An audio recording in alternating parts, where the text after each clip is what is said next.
Emerging from the cocoon of college life, Sarah and I faced the real world with a blend of anticipation and apprehension. Our diplomas may have signified scholarly accomplishments, but they hardly equipped us for the challenges of adult life, topmost among them being the hunt for a suitable place to live. Our savings were modest, amassed from part-time jobs and internships, hardly a financial bulwark against the steep rents that loomed large in our city of choice. We turned to Craigslist, a modern-day bazaar for opportunities and, as some unfortunate souls discover, traps. For days, our spare moments were consumed by scrolling through listings that ranged from the laughable to the ludicrous. Creaky attics were described as cozy loft spaces, and suspiciously affordable units usually had a catch like a minimalist bathroom, which essentially meant a toilet next to a stove. Our patience was running thin when we finally stumbled upon what seemed like an anomaly. An affordable two-bedroom house with decent square footage and not too far from the city center. The pictures showed a sunlit space with wooden floors and even a small backyard. Eager not to let this opportunity slip through our fingers, we shot off an email to the contact provided. Surprisingly, the landlord, Paul, responded within a few hours. He seemed amiable, albeit overly eager, willing to arrange a viewing the very next day. Sarah's work schedule clashed with the timing, and so the task fell to me. A mixture of excitement and a smidgen of anxiety churned within me as I agreed to meet Paul for the tour. Our digital correspondence gave no reason for pause, yet the world we live in warrants caution. Sarah suggested video calling her during the tour, a precaution I readily agreed to. I reached the listed address on a day that was overcast, the sun's brightness struggling to break free from a blanket of sullen gray clouds. From the outside, the house looked older than its photos, its exterior walls wearing the fatigue of years. The garden was more of an overgrown thicket, less the promising oasis the photos had portrayed. I hesitated in my car, parked on a cracked driveway, debating if we should pass on this one. My intuition tingled, suggesting flight over fight. Before I could slide the key back into the ignition, the front door creaked open. A man stepped out, waving with a grin that seemed to stretch too wide for his face. "You must be Alex," he called out, walking briskly toward me. "I'm Paul, the landlord. So glad you could make it. I've been looking forward to showing you around." I hesitated, my hand still lingering on the car key. The man looked harmless enough, his eyes full of what seemed like genuine enthusiasm. Still, something seemed off, my gut subtly signaling me to tread cautiously. "Well, shall we?" Paul motioned towards the door he had just exited, his eagerness palpable. "Sure," I found myself replying, exiting the car and locking it behind me. I pulled out my phone, ready to dial Sarah for the virtual tour, but Paul was already leading the way to the front door. The threshold crossed, I stepped into what could be our new home, or a very, very big mistake. And so, under the watchful sky, obscured by clouds as if wary of what would unfold, I embarked on a tour that would be anything but ordinary. Once inside, the atmosphere of the house felt oddly stifling. The floorboards creaked as if sighing under the weight of years gone by, and the scent of must and damp filled the air. The interior was an odd contradiction to the photographs we had seen, pictures that depicted a light-filled space with fresh walls and polished wooden floors.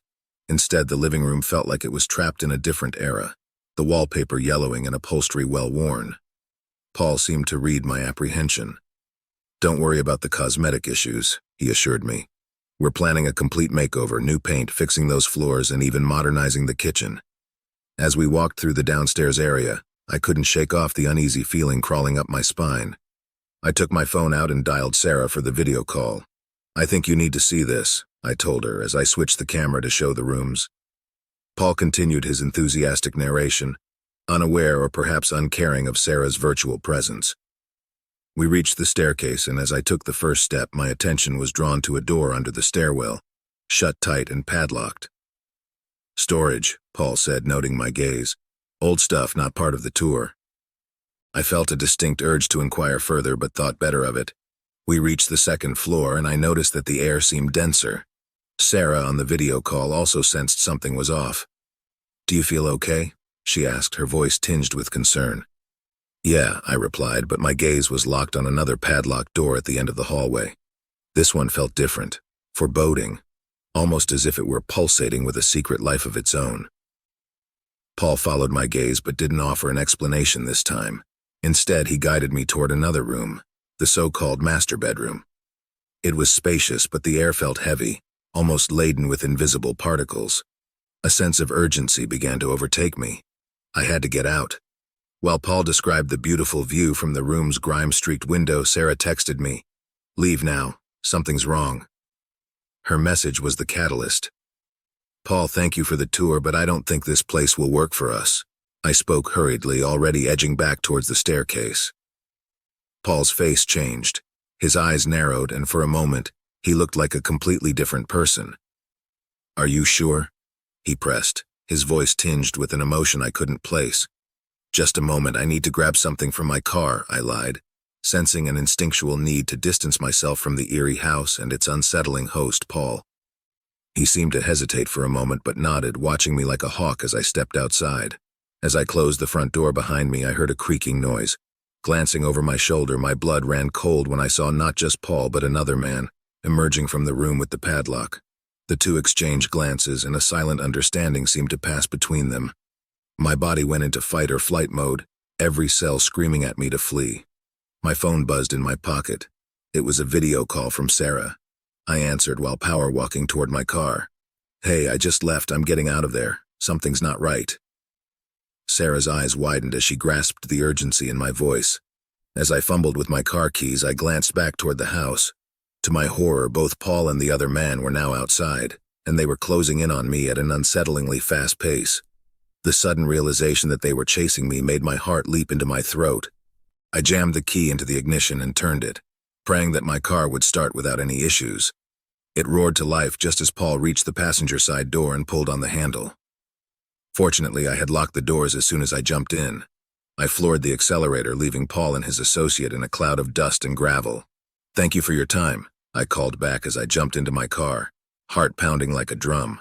I didn't even bother to buckle my seatbelt as I turned the key and sped away from the property, tires screeching against the asphalt. Sarah was still on the line, and I could sense her relief as I put more distance between myself and that unsettling house. Once I felt I was far enough away, I pulled over to the side of the road to catch my breath. My hands were shaking as I finally disconnected the call with Sarah. The gravity of what had just happened began to sink in. I immediately dialed 911 and reported the situation, providing as much detail about Paul and the property as I could. The operator informed me that police would investigate the premises right away. Several hours later, I received a call from a Detective Williams. The tone of his voice was serious, almost grim, as he informed me that the house had been abandoned for several years. Even more shocking, he said it appeared to be a base for a criminal gang involved in kidnapping and other illegal activities. "We found chains and locks in the basement," he added, making me shudder at the thought of what could have happened had I stayed any longer. "What's more troubling," Detective Williams continued, "is that several people have gone missing in the vicinity over the past few months. It's a long shot, but this property could be connected." I felt a wave of nausea wash over me. Had I narrowly avoided becoming one of those statistics? The thought left me shaken to my core. I thanked Detective Williams and promised to cooperate fully with any ongoing investigations. After hanging up, I immediately called Sarah to share what I had learned.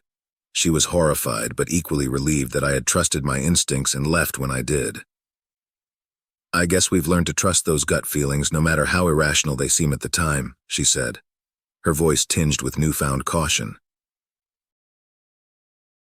I've always been one for a good deal. Who isn't, right?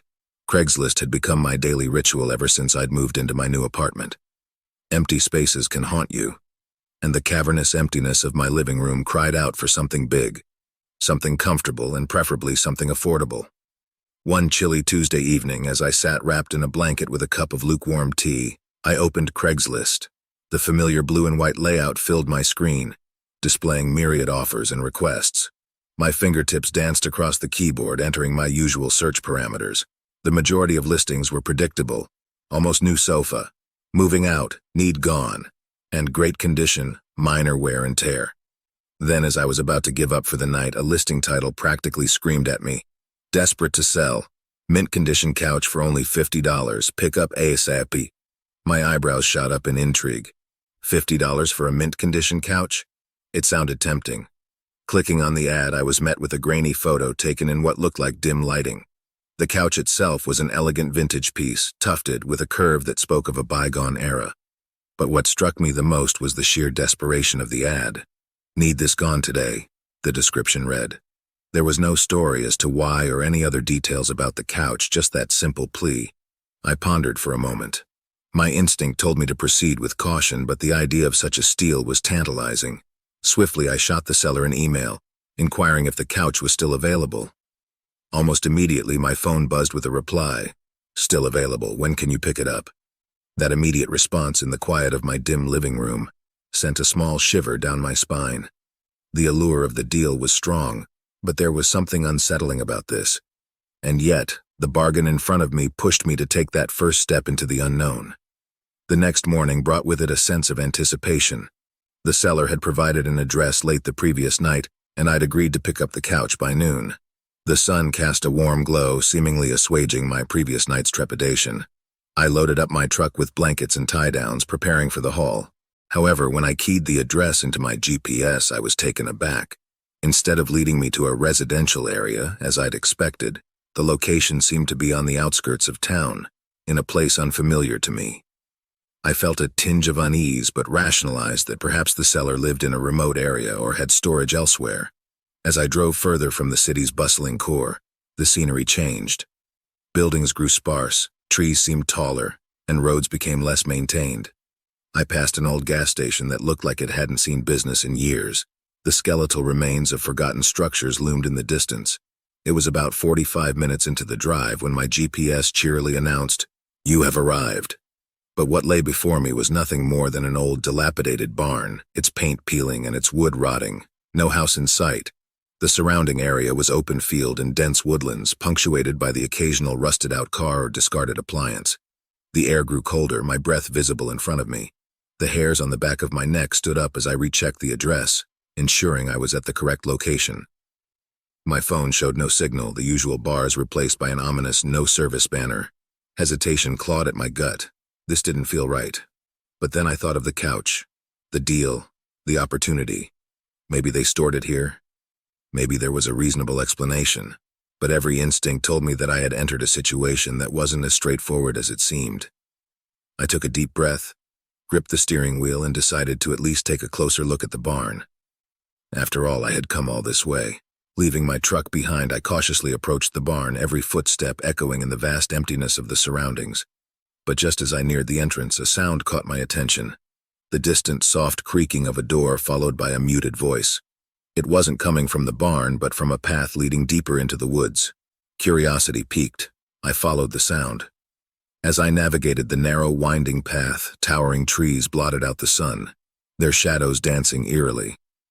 After what felt like an eternity, I came upon a clearing. There, hidden from the main road and shrouded by nature, stood an old Victorian house. Its Gothic spires, ornate windows, and grandeur spoke of a time when it might have been the crown jewel of the area. Now, however, it seemed forsaken, with overgrown gardens and boarded-up windows. Yet the front door was slightly ajar. From inside, I heard the murmur of hushed conversations. It was then I realized the voice was familiar. It was the voice of the seller, the same calm tone that had assured me over the phone. Pushing aside my apprehensions, I approached the door, knocking softly and announcing my arrival. The voices inside ceased instantly. A moment of silence, then the door slowly creaked open, revealing the seller. He was an older man, dressed sharply in an old-fashioned suit, his eyes sharp but with a hint of weariness. Behind him, the house's interior was dimly lit, filled with antique furniture, paintings, and most notably, several pieces of furniture draped in white sheets. "You made it," he remarked, a hint of surprise in his voice. "I wasn't sure you'd find the place." Confused, I replied, "The barn. I thought—" He chuckled softly. "Ah, yes, the barn, just a diversion, you see. This here's the family home. Been in our name for generations. But it's time to let some things go." He gestured towards the draped furniture. Relief washed over me. Perhaps my suspicions were misplaced. Maybe this was just an old man attached to his memories, making difficult choices. He led me through the grand hallway, speaking of the house's history, its joys and tragedies. We finally reached a grand room where, at its center, draped in a white sheet, was the couch. As I reached out to unveil it, eager to see my purchase, the old man paused, looking directly into my eyes. "Once you see it," he whispered, "things will never be the same." The weight of the old man's words lingered heavily in the air. My hands hesitated momentarily, but my curiosity got the better of me. Slowly, I pulled back the sheet. The couch was stunning. Its craftsmanship spoke of an era where every detail mattered. The fabric, despite its age, shimmered with a vibrancy that was captivating. Intricate patterns weaved their story, and for a moment I was lost in its beauty. But then I noticed something. A small, almost imperceptible stain on one of the cushions. It looked like blood. I recoiled slightly, looking up at the old man for an explanation. He sighed deeply. Sadness etched into every line on his face. "This couch has been in the family for generations," he began. "Many have sat on it, some finding love, others solace. But for one particular relative, it was the last thing she saw." He went on to tell me the story of a distant cousin, a young woman who was deeply in love with a man her family disapproved of. One fateful night, they met secretly in this very room. Their rendezvous, however, was discovered, leading to a confrontation. A confrontation that ended in tragedy right on that couch. The weight of the story hit me. The joy of my bargain was overshadowed by the dark history of the object before me. The old man continued, "I could never bring myself to get rid of it, but it's time to let go of the past." As he finished his tale, I felt a mix of horror and pity. I had come looking for a couch, but I was leaving with a piece of history, a relic of a tragic love story. The question loomed, did I still want it? Seeing my hesitation, the old man said, "You can leave without it, but if you take it, remember its story. Treat it with respect." I weighed my options.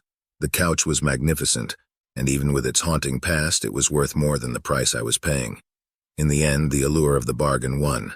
I decided to take it, albeit with a heavy heart. The old man helped me move the couch into my truck. As I secured it with ropes and double-checked the knots, the weight of the couch felt like it was pulling me down, as if it was saturated with the burdens of its own dark history. I waved goodbye to the old man, who stood framed in the doorway of his Victorian home. His eyes met mine, and for a split second I thought I saw a look of relief pass over his face, like he was glad to be rid of the couch but also sad to see it go. As I drove away, my truck's headlights only offered fleeting glimpses of the twisted trees that lined the path leading out of the property. The house seemed to recede into the darkness, as if swallowed by the shadows of its own making. Days turned into weeks, and the couch assumed its place as the centerpiece of my living room. Friends who came over were quick to admire its craftsmanship, completely oblivious to its chilling backstory.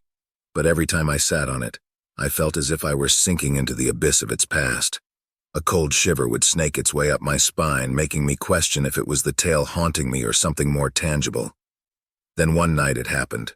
A whisper, soft but clear, punctuated the still air of my apartment. It sounded like a sob stifled in the night. I sat up in bed, my eyes darting around to make sense of my surroundings. My feet moved seemingly of their own accord, pulling me towards the living room, towards the couch. When I reached it, my eyes were immediately drawn to that same cushion, the one with the stain. I'd scrubbed it multiple times, but now it appeared to be there again, darker and more vivid than ever. My heart pounded in my chest as my eyes adjusted to the dark. That's when I saw her, a faint outline of a woman sitting on the couch, her form barely discernible in the gloom, but she was there, waiting, as if she had never left. I backed away, my whole body tingling with a mix of fear and dread. I didn't sleep that night, nor many nights after. Whatever it was, whether the chilling account of its past or something inexplicable, my relationship with the couch had changed irrevocably. The line between object and memory, between fabric and flesh, seemed to have blurred into something unsettling. I finally decided it was time for the couch to go. I listed it back on Craigslist, not detailing its history, wondering if the next owner would sense its heavy past. As I watched another truck haul it away, I was relieved but not entirely at ease. Had I passed on the weight of its story or something far worse? To this day, I wonder if the couch continues to be a silent witness to unspoken tragedies, or if it's just an object heavy with a history it can neither keep nor shed. All I know is that it was the last couch I ever picked up from Craigslist, and some nights when the air is still and the room is dark, I still hear that whisper, soft but clear. Having recently moved into my first solo apartment, the process of turning the empty space into a cozy haven was exciting. While most of my furniture was a mismatch of hand-me-downs, I yearned for one special piece to bring everything together. One evening, after hours of scrolling through online listings, I stumbled upon an ad for an antique dresser. The woodwork was intricate, Its mahogany facade gleamed in the dimly lit pictures, and there was a charm about it that spoke of history and tales from a bygone era. Not to mention it was a steal at the price mentioned. The description noted some superficial scratches but emphasized its unique hand-carved designs, hinting at its origin from a distant European village. I was smitten. Sending off a quick message to the seller, I crossed my fingers for a response. Within minutes, an email notification dinged. Meet tomorrow, 5 p.m., warehouse at the end of Jensen Lane. The quick reply was both thrilling and unnerving, but the prospect of owning the dresser overpowered any reservations. The narrow pathway leading to Jensen Lane was overshadowed by large oak trees, their branches casting eerie silhouettes onto the cracked pavement. The neighborhood was like a time capsule, seemingly untouched by the urban sprawl surrounding it. Most of the houses looked vacant, windows boarded up and gardens overtaken by wild growth. My car's GPS confirmed I was in the right place, but a sense of unease settled in. The lane ended at an imposing wrought iron gate with the words Jensen Warehouse barely visible through layers of rust. It was partially ajar, as if expecting my arrival. Pushing the gate open, it groaned loudly, breaking the profound silence. Beyond lay the sprawling compound of the warehouse. Its red brick walls had faded to a muted brown, and large windows with broken panes gave it an appearance of long-forgotten grandeur. I parked my car and cautiously approached the entrance. The large wooden doors were slightly open, revealing a dimly lit interior. I could just make out the silhouette of the dresser from the photos, standing majestically at the center, seeming to beckon me inside. Taking a deep breath, I ventured in, the echo of my footsteps filling the vast space. The warehouse was an Aladdin's cave, filled with antiques of every conceivable kind, from vintage lamps to old paintings. Each item seemed to have a story of its own, but as captivating as the surroundings were, an undercurrent of tension hung in the air. The stillness was occasionally interrupted by distant creaks and soft whispers, as if the warehouse held not just objects but memories of a time long past. The dresser itself was even more exquisite up close, its craftsmanship evident in every intricate detail. I reached out to touch it when a sudden chill ran down my spine. A feeling of being watched overwhelmed me. Turning around, I found a pair of eyes observing me from the shadows. The seller, I presumed. Our interaction was about to take a turn I hadn't anticipated. The eyes belonged to a frail elderly woman, her skin pale and translucent, her gaze sharp yet distant. She emerged slowly from the shadows, wearing a faded floral dress that looked like it belonged to another era. She had an otherworldly aura about her, a sense of timelessness. "Ah, you must be here for the dresser," she whispered, her voice shaky but filled with authority. "Yes, it's stunning, but it feels different," I admitted, trying to break the ice. She chuckled softly. "Every piece in this warehouse has a story, and this dresser is no exception." As she began to narrate the history of the dresser, I was captivated. It had once belonged to a wealthy family who lived in the heart of the city. Over time, a series of tragic events plagued the family. They believed the dresser was cursed and that it brought misfortune to anyone who possessed it. Though skeptical, I was on edge. But the craftsmanship and the allure of the dresser was hard to resist. I decided to ask about the price, half expecting it to be unaffordable. To my surprise, she said, "The price is not monetary. If you truly want it, all I ask is that you promise to take care of it, to respect its history." I hesitated. The request seemed odd, but perhaps it was her emotional attachment to the piece. I agreed, eager to put the ominous stories behind me. As I loaded the dresser into my car, the old woman approached with a sealed envelope. "This belonged to the original owner. Open it when you get home," she insisted. Driving away, the sun began to set, casting a deep orange hue on the horizon. The rearview mirror reflected the towering warehouse fading in the distance, but the eerie feeling lingered. That night, I placed the dresser in my bedroom and hesitated before opening the envelope. Inside was a black and white photograph of the wealthy family. On the back, in elegant handwriting, was a message: "Beware the past, for it may come alive." Sleep evaded me. The air grew colder and the room darker. My new acquisition wasn't just a piece of furniture. It was a doorway to a haunting past, and I was its newest custodian. The morning light seeped through my curtains, casting an eerie glow on the dresser's intricate designs. My eyes were heavy, the bags under them a testimony to the restless nights I'd had since the dresser entered my home. Ghostly apparitions, whispers that echoed in dark corners, and a perpetual feeling of being watched had turned my nights into waking nightmares. Approaching the dresser felt like walking into a spider's web, every step closer increasing the stickiness of unseen threads.